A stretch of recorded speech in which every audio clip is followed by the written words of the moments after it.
For Cultural IP Month, there are a number of other events and resources which the Cultural Intellectual Property Rights Initiative and its members, including TAEC, are highlighting. We encourage you to explore them, and we'll put links to more information about that in the chat. Now, since I'm going to assume that a lot of you have already been in last year's talk, I'm not going to go into a lot of detail of background, but I am from the Traditional Arts and Ethnology Center. We're based here in Luang Prabang in Laos, in Southeast Asia. We're a cultural heritage social enterprise that runs a museum, handicraft and livelihoods programs, does research and advocacy activities, particularly on recognizing IP rights for traditional and indigenous knowledge and designs. Please do follow us to learn more about our other work and future events. This talk is being recorded now because my colleague remembered when I didn't. And a link will be emailed out after the event. And we'll also be putting it on our YouTube channel so you can share it with others who weren't able to make the live talk. Any questions you have during the talk, please do leave them in the chat. And we'll get to as many of them as possible during the talk towards the end. Now to today's speakers, a brief introduction. This is Lenora Cabili, who is a creative director of Filip+Inna, which is a Filipino clothing brand that has been working with traditional artisans throughout the Philippines to create contemporary pieces using handcrafted techniques. And then we have Norma Baker Flying Force, founder and designer of Red Berry Woman, which is a brand that's garnered a lot of praise for integrating Native American motifs into couture garments and insisting on showing traditional clothing only on Native models. Since in the last talk, we had both Lenora and Norma introduce themselves and their brands and how they get started, we won't repeat that. You can watch and learn more about that information in the old recording. But this time, what I would like to do is to start us off with having them show us a couple of pieces from their recent collections and talk us through their design process. So we'll start first with Len. So Len, I'm going to stop sharing so you can start. The floor is yours, and thank you, everyone.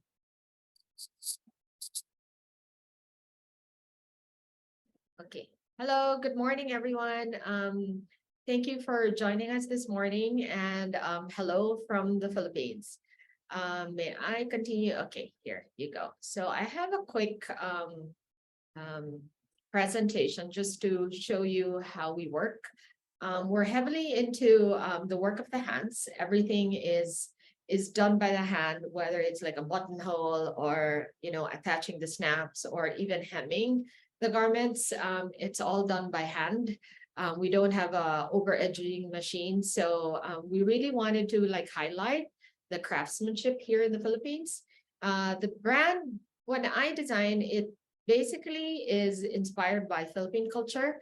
We have quite a diverse culture around the Philippines. The first group that I started working with is the photograph that is shown. Let me just like do this so it's bigger. So that's Yabman, one of the weavers that I work with. So on her garment that she's wearing, a traditional garment, it's basically the headdress and then a beaded top, which is the kegal bitsuit. And then she's weaving a textile, their traditional textile. It's called tinalak. It's made out of abaca, one of the strongest, if not the strongest fiber in the world. We export it and it's used in paper money. And of course, for us and for the indigenous groups, it's in textiles. So growing up, I was really inspired by Philippine culture and wanted a brand that would point back to it. So when I design, it's always in the context of Philippine culture. And the plus sign in the brand is always, it signifies the modern and the traditional coming together.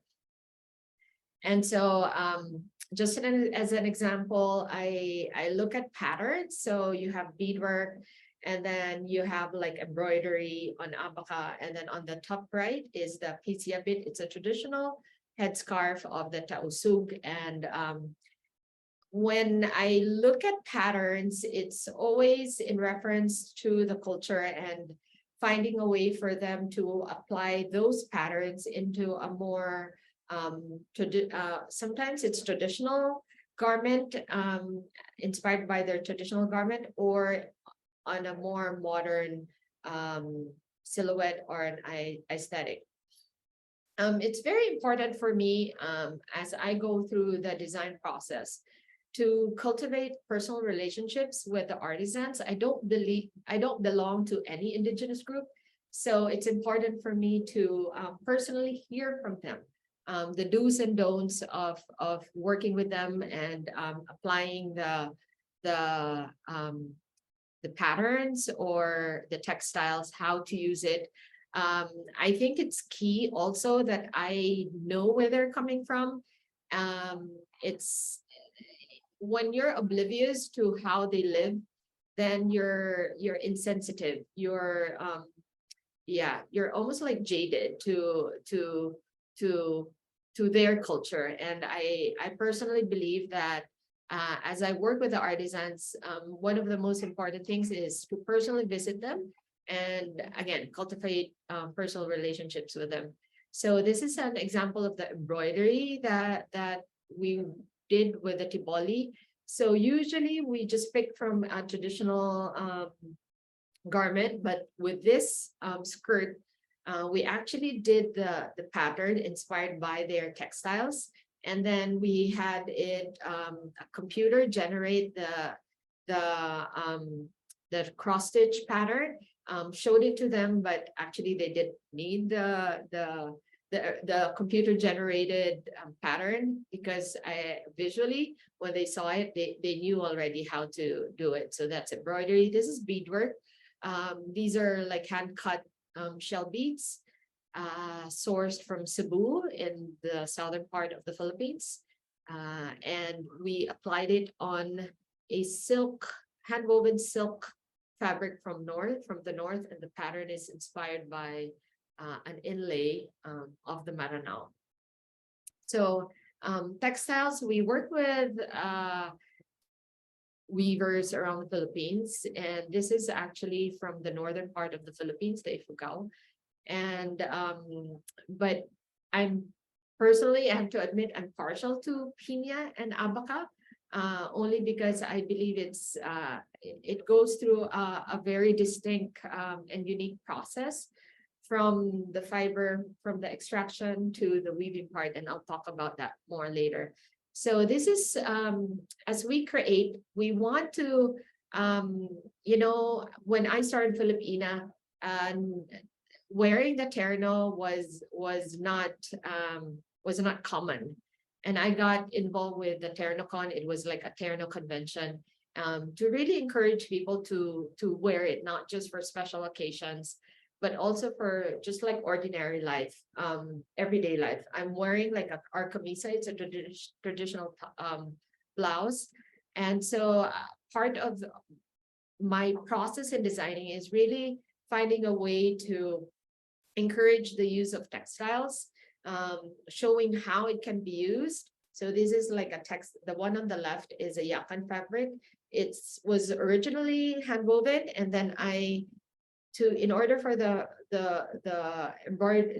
pattern to come out, we embroidered on top of it. And then the skirt at the bottom is also like hand beaded shells. And then on the right is a resist dye technique. It's called binudbud. So they tie it's very similar to the shibori. And so as I design, part of it is always like trying to show the soft power of the Philippines, which is our culture, showing it through the garments. And I'm ending with this last slide. We gather all the scraps, especially for the piña. It's a fiber that is made out of pineapple, and so it's quite valuable.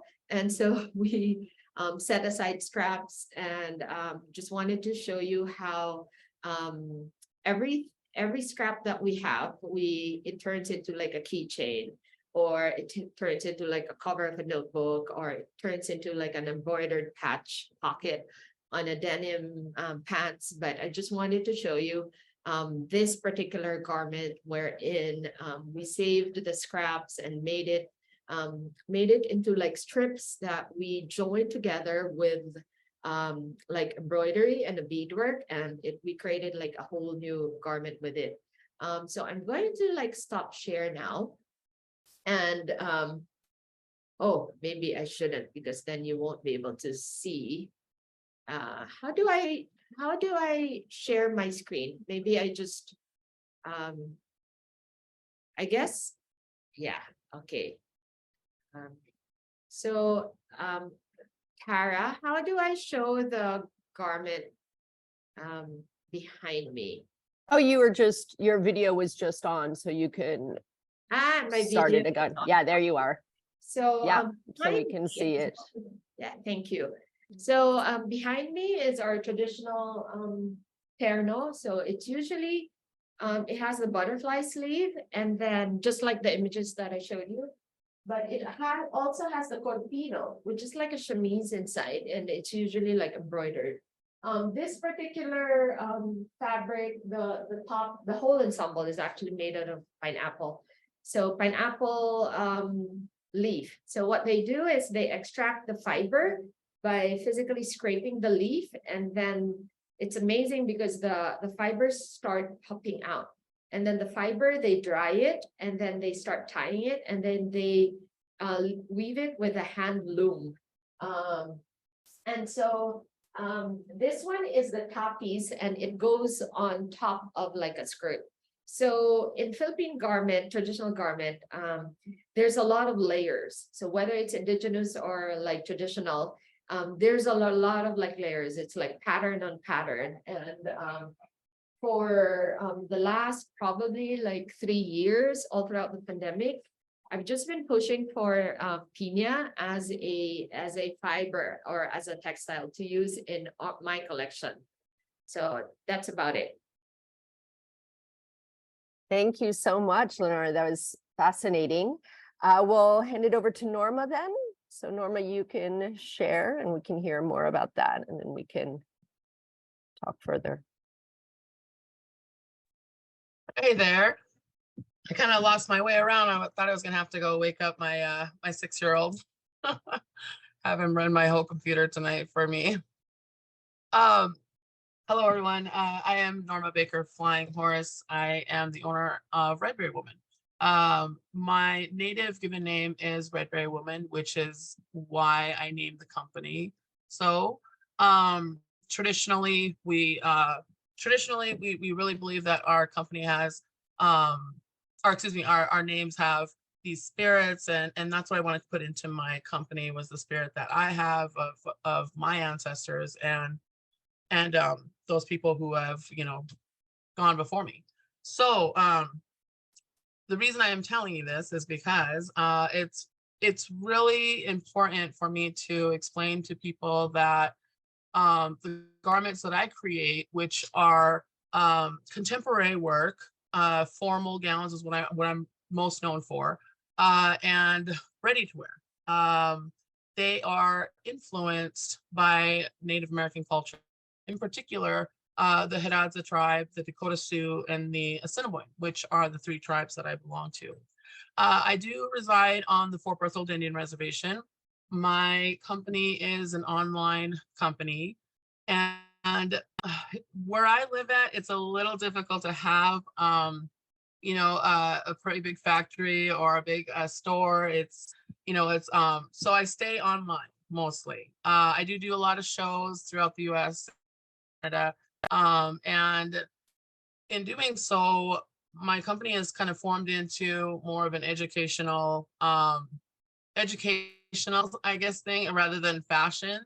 What I like to do is textiles that I grew up using myself, beading, sewing. I recently was taught quill work by a young man who gave me the right to. We don't, certain things that we don't just pick up and do. We are to be given those rights. We have to have someone to show us these things, and oftentimes you'll hear people say buying the right, which means to gift someone, and they would teach you that trade. And so the trade I was taught when I gave gifts to this individual was how to quill work, which is actually our original way of designing our attire. Beads didn't come until much later. So and it was a trade item. So when you want to know about Native American fashions and whatnot, I always like to tell people that it started way back when. So my mother was telling me how when we were being put on the reservations, we were also stripped of our garments and given contemporary clothing. So my mother was telling me how her mother had explained that she would watch, the older women who were trying to the garments that they wore that were given to them by the government look a little bit more, have a little more representation that, that was them. It was something for us to hold on to anything that came from our original outfits, our original attire, because a lot of it was destroyed or stolen. I'm always saying museums should really be giving this stuff back to the tribes. So these things that we have now are things that we actually had ancestors die to maintain and to retain and to pass on. And so we use a lot of textiles as far as depending upon the location that the tribe is. Like, for instance, myself, I'm in the plains. I'm North Dakota. I'm right up there by the Canadian border and surrounded by everyone else who voted for Trump. So that's where you'll find me. So it's really difficult for me to explain for a tribe down south why they use the textiles that they use, because I don't belong to those tribes. And that is something that I really stress to not only non-natives who are buying our items, but to designers who are starting, that, it is imperative that we maintain that narrative of, we're all unique. We all have our own customs and traditions and locations.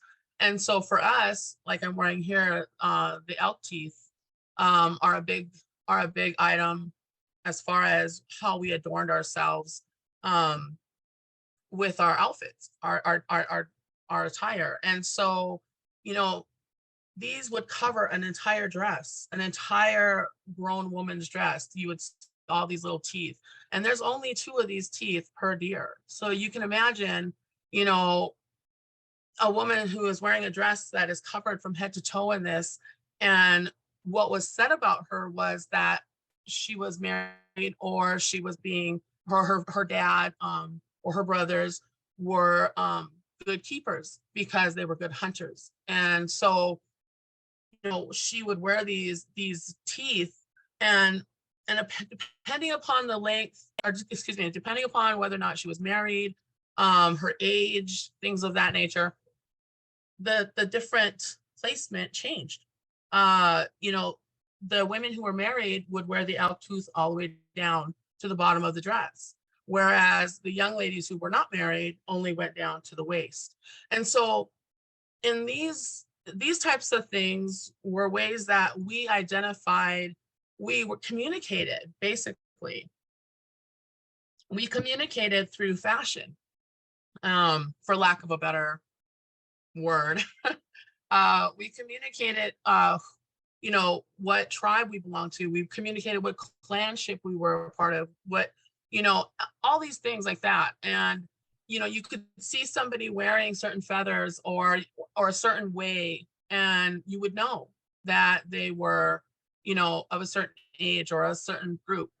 And so, just like every other culture, just like fashion itself, it helps people to say who they are and where they come from. And so that's what my company does, is I create pieces for people to represent who they are if they are Indigenous, or to support Indigenous, Native American designs, and to make sure that they're assisting in making sure that narrative of is consistent and that people are able to identify eventually that yes, this is Native American, this is authentic, this is fake. This is how I was taught to research that and whatnot. And I will be honest with you, it's a hard thing to do because, you know, we have a lot of people who are still reconnecting back to our tribe, to their roots. And so, you know, I by far never tell anyone that not to, you know, that they're not Native or they are, however that may be. That's not for me to say.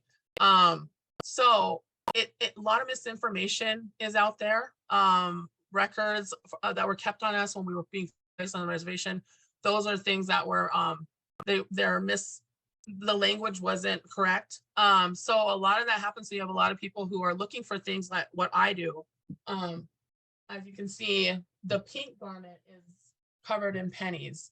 That's a traditional garment that you would see like at a powwow.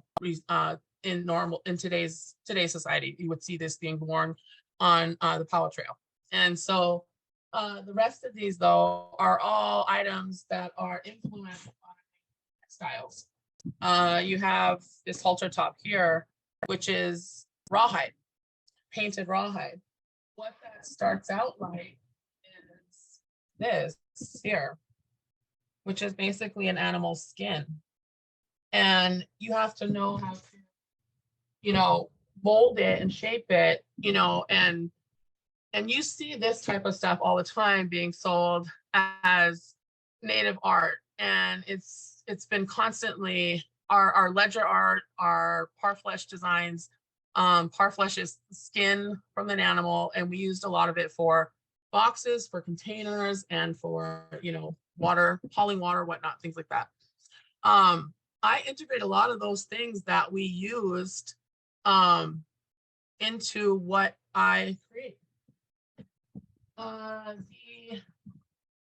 Dentilium. And this is a dress that I made just to make.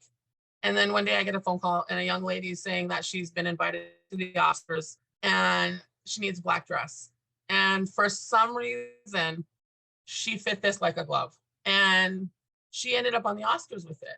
And she was representing her people, who her tribe is Lakota. I'm Dakota. But we still use these shells. They're shells from underwater. You can find them with tribes that are closer located to the shorelines of the, you know, oceans and waterfronts. And so these shells, going down and digging them up, you know, they became currency among Native Americans. And this is what we used for, you know, for trade. And it eventually got to the point where the Sioux people, my people, the Dakota, would adorn themselves from head to toe. And so that's a lot of what I love, how it has a story behind it. And that's what we try to do with every garment we create, is that there's a storyline, there's a purpose for it. The designs that we create are designs that come from my tribal heritage. They are common designs. They're not designs of a family design, things of that nature, which is another thing that my company wants to educate people on, you know, knowing that these designs are not just designs. They were not just for fashion. That some people have family designs that only their family members wear, or there's only certain designs that in some tribes only men wear or only women wear. So when I create my garments here, and you can see the one here on the green one, that one's a beaded garment. I integrate all of the stuff that my mother taught me.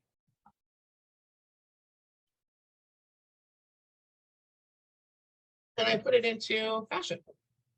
And this actually has like 3 different textiles that we use commonly.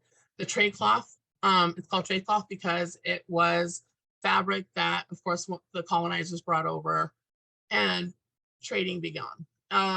The brass sequins, a lot of our costumes. I wish my lighting was better. I'm sorry, guys. I literally like took out light bulbs, everything, and it still looks like this. So I'm really not this white. but no, I really am. I'm from North Dakota. Who am I kidding? Anyway, so the brass sequins here, we use those quite a bit. And they just gave that little bit of, that little bit of tradition to it. And, a lot of times you'll see on our traditional garments, you'll see these brass sequins used, and they're used on the bottom of the dress, and they signify teepees and whatnot. And then you have the beadwork here, which this one is a more common crow design. And I myself have been adopted by the Crow Nation. My stepfather, who raised me until I was 18, he is from the Crow Nation of Montana, and so are my siblings. So I'm able to create designs that come from the Crow tribe, without, as if I were a blood member. That's how much adoption means to tribal people. When we take you as a relative, you're a blood relative. So make sure you hit people up and try to get adopted. You can probably find someplace to shower next time you come to North Dakota. So don't tell anybody I said that. Anyway, so that's basically what my company has been doing, is just, sharing the designs of my tribe. I really stress that to people, is that, to really showcase the designs that come from your people, that your ancestors carried on, because that's the purpose of our garments. Our traditional garments are to how we identify. And it's the same with the uniform. We identify people, and we identify law enforcement, firefighters. There's all these things about fashion that we use to identify, so that, because I've always said fashion speaks before you do. So you walk in a room and, like what I'm wearing now, I've got 3 different stories going on right now, and those are conversation starters, and they're chances to, to educate somebody who's never heard of, the tribe that we belong to. And I myself, I went to Florida and had no idea how the Seminole people were divided and how they operated, until I worked with their youth recently. And, their artwork in their skirts, and how they represent things, it's so beautiful. It's so breathtaking. And you really forget to even ask questions sometimes, because you're so taken away, and Lenora, your dresses do that to me every time. I forget I'm supposed to be speaking after you. I get so into seeing your dresses. They're so beautiful. I love the fabric. So, we are an upcycling based company.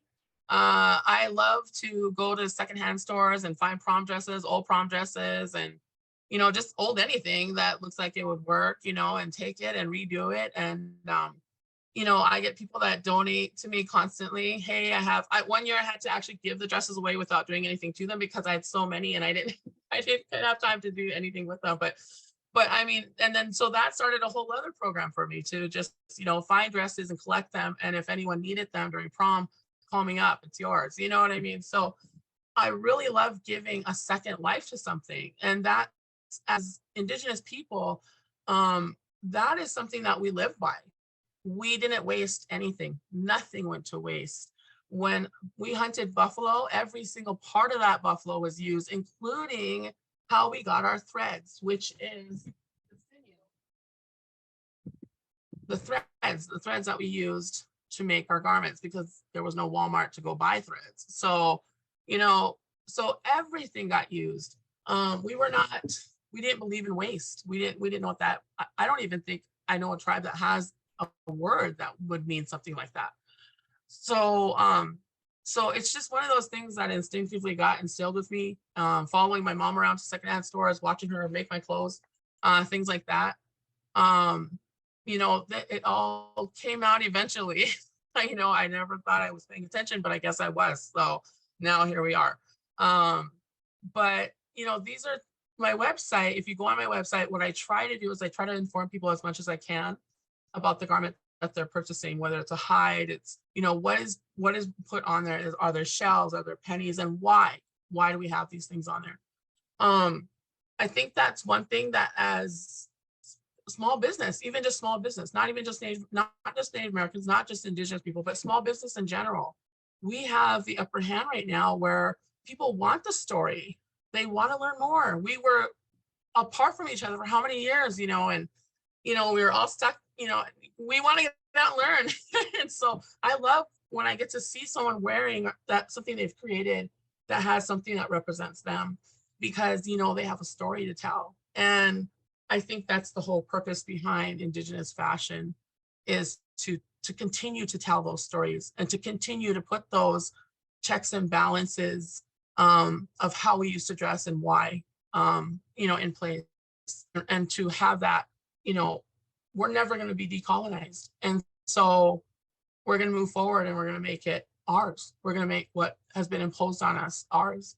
So, so I'm just like so excited that we're talking about this again. So, again, thank you for having me. And there's so much information. I wish we had so much more time to talk. So, oh, and it's not good morning here, it's good evening. It's actually, I think I'm like an hour away from bed. So Yeah. I think last time we were past your bedtime. So, you know, yeah, I understand. It's difficult for everybody.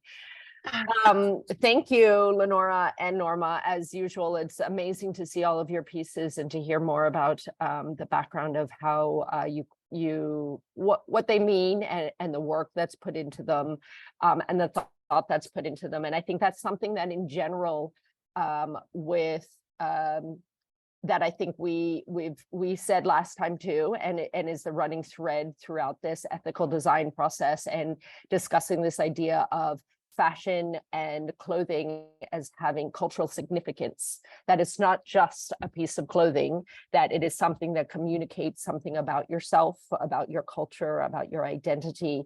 And that's the problem when it's misappropriated and used without permission or respect and understanding and that sort of thing.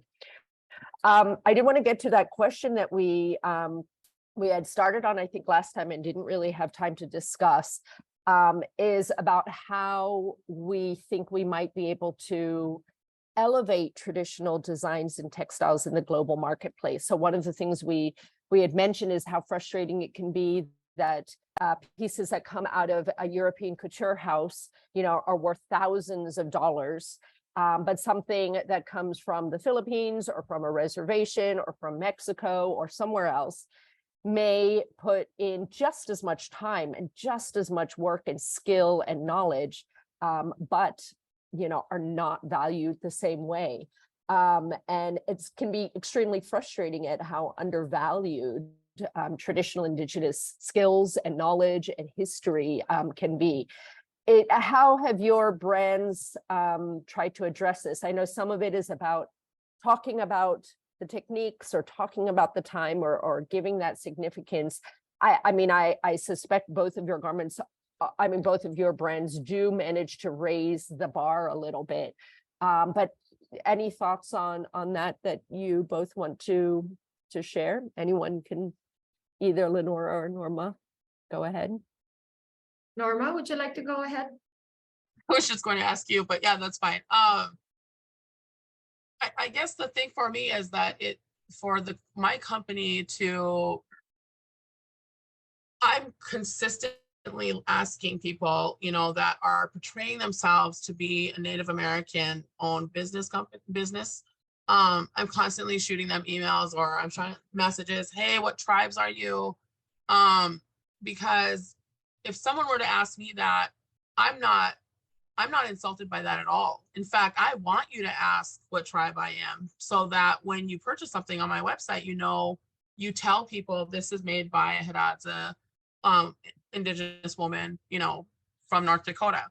And, you know, so that's part of that moving, you know, going to education, and we can't do it alone. And so that's why I encourage non-natives to purchase from Indigenous artists. And I know sometimes, just like I said, you know, it's a little difficult sometimes to spot people who are trying to, you know, sell items under that impression that they're Native American.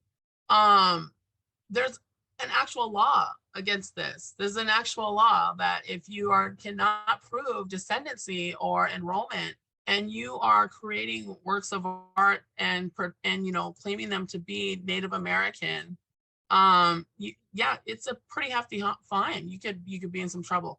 But where people are getting around that is they're going native inspired, native inspired. If you see the words native inspired, keep walking. That's just ridiculous. I guarantee they're not inspired by any natives. They probably never met one. Wouldn't know one if they slapped them in the face. So I would not even bother with anyone that says native inspired. Because that leans into the cultural appropriation that my company is constantly trying to provide information for people, whether it's on our social media websites, whether it's, at the conferences that I attend. We try to explain to people, even to Native Americans. I never knew really what cultural appropriation was. I went into a Western boutique and I was like, oh my gosh, they have turquoise necklaces, and bought myself a little turquoise necklace because a real one costed, about $2,000-$3,000, as it should, and so here I am with my little, necklace, acting like I'm wearing something a Native American wore or made. And that's, it just blows my mind to think back that is how little represented we have been in so many areas. There are literally people that think we're dead. I've met people who are like, I never knew Native Americans were still alive. I'm like, just blows my mind. So I'm like, you don't have the internet. Okay. So, I just don't, with every piece we put out, with everything we say, we try to tell a story. We try to make sure that there isn't just, this is Native American. No, that's not good enough. So we do our best to, put the right information out there, make sure that we're correct. But there's also information, and I'm not gonna lie, I will not share. I will not share. And that's, those are things that are sacred to every tribal member, these ceremonial things and these things that were taught growing up. So there are things we hold sacred. There are things we will not put a price tag on. There are things we will not share. Or at least I don't. So, and I know a lot of other people feel the same way, who have started, their businesses, indigenous businesses, is that you know, there's certain things you just don't put on a price tag on. And what the, Tara was talking about, as far as only dressing Native Americans in my cultural garments, that is true. And I will not dress a non-Native in our cultural garment unless they are being part of an adoption ceremony, because we have tribes that do adopt non-Natives. And so they will dress them as part of that ceremony. And that's for them to do, and that's fine. There's nothing wrong with that at all. But for myself, I will not sell cultural attire. I will not sell things that that my work is inspired by. And I've made that very clear. And it was tough to put that message out there after Atlantic City's Fashion Week, because I had I had a model who was wearing a traditional garment and another model come out same time. And you could see how the contemporary garment was influenced by the traditional garment. This was to help the non-natives in the crowd understand where my work comes from. And not just assume they know, not just assume that they're gonna read the bios in the papers, So we put that out there on the runway, and Atlantic City Fashion Week was fantastic about it. They're wonderful. But I had gotten a backlash for saying I will not dress non-natives in my traditional garments. I will not dress them or sell them these native, our traditional garments. I will not do that. And I got such a backlash. And for a split second, I really did I reverted back to being that young girl who was in a classroom full of white people. I was the only minority. I've literally gone to school where I am the only minority. And they're pretty small. And the thing was, I flashed back to that, where I was asked to show my traditional style and dance at the school. And I think I was like 9, 10 years old when this happened. And I show up at the school and I'm wearing my traditional garment. you know, and I'm gonna perform and show everybody, you know, what we're doing. And um afterwards I had, you know, the other kids, you know, saying things to me about like not looking native, you know, oh, you're fake, you're not dark, you don't look anything like Pocahontas, you know. And this was just so awful, you know. At the time it was like, of course, I'm not gonna lie, 8 years old, this has not changed since 8 years old. So I had a mouth on me then. So, you know, but I still felt bad, you know. So, and growing up, I never shared that really with anyone because it was just one of those things where, like, my grandmother, my mother, you know, we were taught not to complain when, you know, we were mistreated about who we were and where we came from. And so that's why I really want my company to be able to educate as many people who are willing to listen and to willing to pass that message on that, you know, we are still here. We're not going anywhere. We do still have a lot of our traditions, a lot of our ways, especially the people in the South. Up here in the North, we're a little less culture, I guess, compared to the South, but that's because we were colonized quite a bit more for the oil and the resources that we had here in the North. So of course, you know, our attempted genocide started quite early and quite fast. So the message that I've always wanted to give people is to please educate yourself before you purchase things. Educate yourself. Even the company, even if it's just Amazon, I get into the habit of looking at the company and finding out where they're from and what textiles they're using, and if what they're saying, you know, is what they're describing. You know, get into that habit of knowing where you're putting your money, because it might not seem like $20 here and there isn't a lot, but it is. It really is when it adds up. And I've encouraged people to do your research, do your homework, so that way you have something authentic too. And you're right, Tara, there's Louis Vuitton purses that are, you know, thousands and thousands of dollars, and yet you can go to a reservation and someone will sell you something that is priceless, you know, for very, very, very, very low amount of money, because we're taught that what we have is not valuable, and we're done with that narrative. We're on to the next. And so that's the whole thing behind my company. And I just started out making dresses. So, and somehow, you know, here we are. So that's, you know, might as well roll with it. Yeah, I think that's I like the idea. I mean, I think telling stories in general, and I'll hand it over to Lenora so she can add as well. But I think this idea that about giving as much information and as much specific information, I think what you're saying, Norma, that you're not just saying Native American, you're talking about your tribes, and also that, I mean, that's where I think Red Berry came onto my radar and a lot of people's radar, is when you did the Atlantic City fashion show, because it was so groundbreaking to see fashion pieces alongside the cultural clothing. And then you could see the link, you know, as well as, you know, how much work, how detailed those pieces were, and then the sort of more contemporary pieces. And that for me was a really powerful way to show people the value and the background but behind the techniques you were using. Lenora, maybe you want to add in? Yeah, it's very similar with what Norma shared. It's more of like showing the process, giving information on how the process, whether it's through a textile or how the embroidery is done. And it's using the brand as a platform to share information or like knowledge, indigenous knowledge.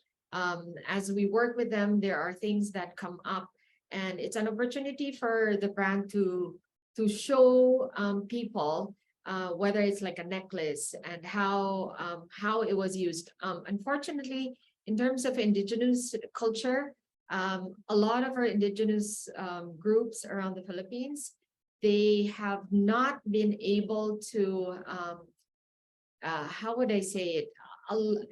There has to be like a conservation effort or a preservation effort, because a lot of it is slowly becoming lost. That was the context probably like 20 years ago. Thankfully, in the last probably like 10 years, there's a resurgence of interest in our local textiles. I think there's an opportunity for the brand to introduce indigenous groups and show the diversity of Philippine culture. And also, I think it's very important for the brand to remain true to what it is. I named it Filip+Inna, to really show that, to point back to the Philippines. I think the difference between Norma and I, she focuses on her being American, on her culture, personal culture. I am Filipino. I don't belong to any indigenous group. So there's like that big responsibility to make sure that the voice of the indigenous groups that I work with are heard, or even as a way for people to become interested in the different groups that we have. I think that was the primary reason that I put up the brand, and also how to make sure that the work of the hands is valued. I think it's important for me as a designer to value it and show people why and how I value it. And I think it's the way to share the story of the brand and share the stories of the indigenous groups. And I have seen how people have become interested in the indigenous groups, how more and more people are traveling around the Philippines, visiting indigenous groups. I think it's just very important to remain true to who you are as a designer, that your values is showcasing the works of the indigenous groups. And I think later on, sharing how I want to pass it on to the next generation. It's just very interesting how, you know, you work in a certain way with a certain indigenous group, building that personal relationship, then it just opens up for opportunities for the younger generation to come in and still value their indigenous culture, but somehow have a balance of showcasing their indigenous group and at the same time being part of the brand in a more formal setting.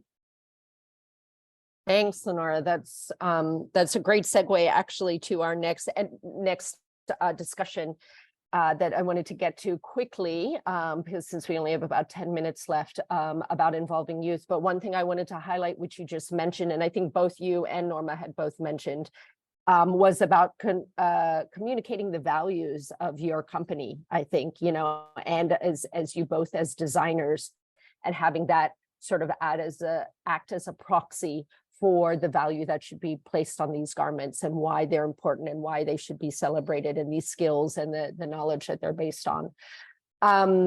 So going to the last question I had, but then I see that we have at least one question in the chat, is that one of the problems a lot of traditional communities, like you were just saying, Lenora, is that you know, interest and knowledge of these skills and the cultural designs is really kind of declining, and particularly with young people.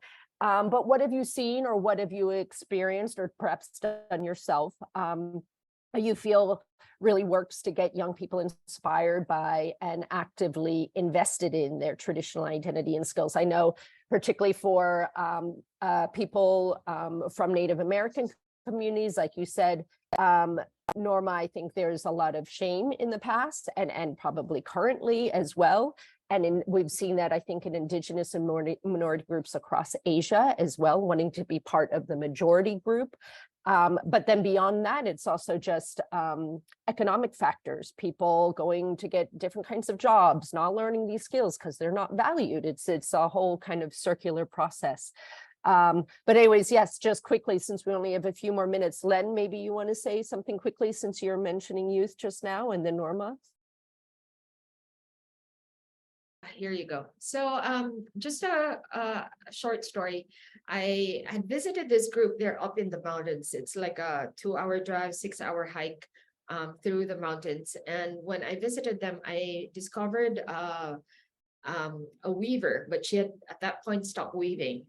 She weaves abaca on a plain weave, and then she embroiders on the textile, dyes it, and then she starts cutting the embroidery to reveal the places where it had resisted the dye to create the pattern.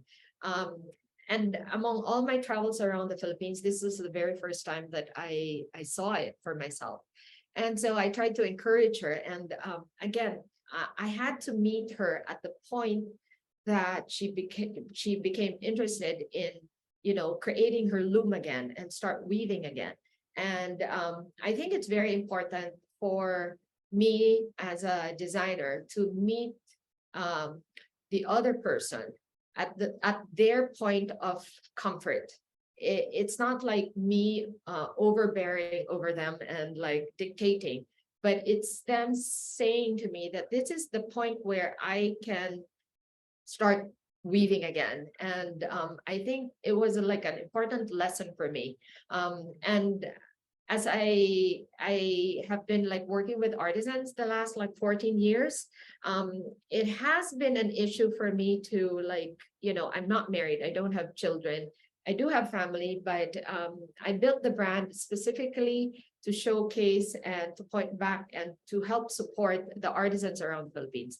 So it's all about Philippine artisans. And I have been like thinking of ways on how to sustain the brand even while I'm gone. And just recently, there was like an opportunity that came up.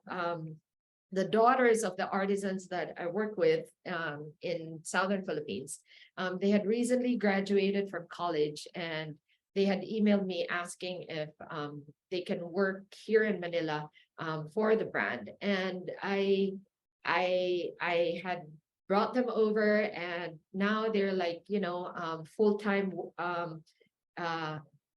embroiders here in Manila. So of course they totally have a different pay grade, because in Manila there's like, you know, the minimum wage and like the, you know, like the law, all the benefits that you have to give to someone who's working for a company. And it just sort of like open up the idea of me slowly bringing in children of the artisans that I work with as a way to sustain the brand even while I'm gone. And so I've started to reach out to the different groups that I work with and just like telling them, you know, if you have children. And it's amazing because in a way how it worked out, it's more of like not that they'll forever stay with me, but it's just giving them more of like an exposure, how they can use their creativity, they can use their skills in like whether it's embroidery, beadwork, or weaving, and expose them to even like in the art world, how cross stitch can be used in like a painting, or but in the context of the brand, how I would actually want the brand in the future to completely be run by the children of the indigenous groups that I work with. I'm just so thankful that opportunity came up, and it's a way, in a way it's changing the brand, because it's going to, as I share how I do things with the children, the 3 girls that I have now, I think it's a way of like passing over or like turning over the brand to them, whether it's like they end up like designing or basically overseeing the whole production, or they move on. But I think it's an opportunity for the brand to, as I mentioned earlier, become a platform for the indigenous groups to have more interest in their culture. I've seen how in the context of the Philippines, how appreciation of a culture is key in the preservation and the conservation of a culture. Our historical past of like colonization has done a lot of harm, but I think the Filipino spirit of making it our own and using it to turn something that is bad into good has come into play. Yeah. Did I? Yes, thank And- you. Yes, I mean, I think it's great to hear about how you're trying to invest in the use of the communities that you're working with as well, and giving them a platform or giving the opportunity. Perhaps not, it's not only designing or creating weaving or doing embroidery, but potentially learning about the business and applying other skills that are around, the work that you do. I think that's absolutely important as well. I'll hand it over to Norma, that even though we only have a few minutes left, let's try. Okay. It's crazy because I too kind of do something similar as far as, handing on the methods of what I do day to day. I think for me, it's not really about, I would love to see my company, my brand continue on through my children, through other people, however that may be, long after I'm gone. However, I think the bigger picture for me too, as far as our children go, because I worked with children since, for quite a while in the court system. And I'm not saying I'm an expert at all, but it just, I don't know what it is. I'm not really a kid person, but somehow I'm always ended up like they all gravitate towards me. I'm like auntie. So anyway, I love it. I try to make time for every child or everybody that, comes up to me. I love what you're doing, or I have a question about something, and I love to see that our young people are interested in this native fashion. And like my mom had told me, we're not the ones who started this. We're not the ones who, created this. This was passed down. How we are with our culture tradition, this is all passed to us. Not every child in our tribes has that. They don't have someone teaching them the things that I was fortunate to learn from my mom and from my grandma. And, I wish, and I've had beading classes to try to teach multiple kids, and we start out with like 3 or 4. And then when they go home and tell everybody that they're in beading class, half the family's coming in and, hey, can we sit in? And, because, and the next thing I've got like, 40 people, and I'm trying to teach each one to, bead. And I try not to discourage anyone, from coming, and I tell them, I'll do my best to help you, show you how to do this. I'm not the best at this, but this is what I know. And you can have it. You can have this knowledge, because I want to see you continue this work. I want to see you continue on this, doing something that you love, feeling connected to something higher than you, and also continuing that message to future generations that, we are still here. Our ancestors have survived more than people will even realize. And so I try to encourage young people to, we're starting to look at interns to come on and whatnot. And I'm super excited about it, because young people just tell it how it is, and they're so fun to be around. So, when they do tell it how it is. So I enjoy it. I go to I go to conferences for youth, and I'll have a fashion show and give them that experience. I don't care if I have to go find a t-shirt and, paint something on it for me to wear. I'll do that, just for every child as much as I can get involved. And I think that's so important to just show that effort. I think that's really important to show our young people that we trust them, that we believe in them, that this is what they can do too. And it's really important that we encourage them to find these new ways of, finding their culture and keep, having it balanced with, the contemporary lifestyles that we have been colonized to live. That's really important, because if we do not encourage them to make this culture their own, keep the core beliefs, keep the core values, but how you represent and how you go out there is different these days. And we want you to represent who you are as any way that you feel you need to culturally. And so that's what I want to encourage. I don't want to tell them they're doing something wrong or they're doing something right. I believe in correcting people. I believe in giving them, this, hey, just so you know, this is how I was told, things like that. there's a respectful, kind way to do that, to share information or to correct somebody who is not, doing something correctly. You want to share information with them, because if you continue to let them do something incorrectly, they're going to teach the next person it's incorrectly. So that is what my company focuses on when it comes to the youth, is just encouraging them, whether or not they come under my wings, or if they want to expand and do their own, that's even better. That's even better, because there's space for everyone. So like I said, I'm not a kid person, but Even though you have a bunch of kids and had even one recently. Yeah, no, they know I'm not a kid person. So, but somehow, and I think this was like same with my mom, she was really strict and she had her rules, and I was like, like my friends would meet her and I'd be like, I'm really sorry, she's really strict, and she's like, but they would love her because she just was straight with them. She was, this is, be proud of who you are, and oh, you're so and so, you're related to me, I'm your grandma, and she made them feel comfortable, and she made them feel like they belong. And that was just my mom. And can you imagine if our communities did that, for our youth, how much we could probably change the drug rate, and we could probably definitely change, the suicide rate.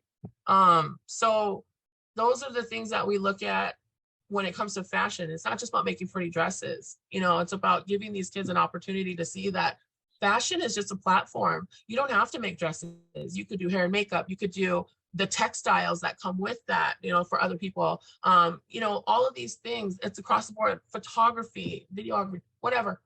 I always tell everybody there's a place for you here in this. You have a talent, there's somewhere here, you can put it to use somewhere, so that is what I like to do, is to just really encourage them and tell them, don't let people stop you, and tell people to F off if they have a problem with you, because that's their problem, not yours. So, I think that's a pretty good message to end on. Telling people to F off if they don't agree. But yeah, I mean, I think those are important messages from both of you, of just in a way, it's kind of just investing and helping young people recognize that they can make a difference, which I think is something that in general in the world is for a lot of different issues, but showing them that they're important, that there's something that they could have a role.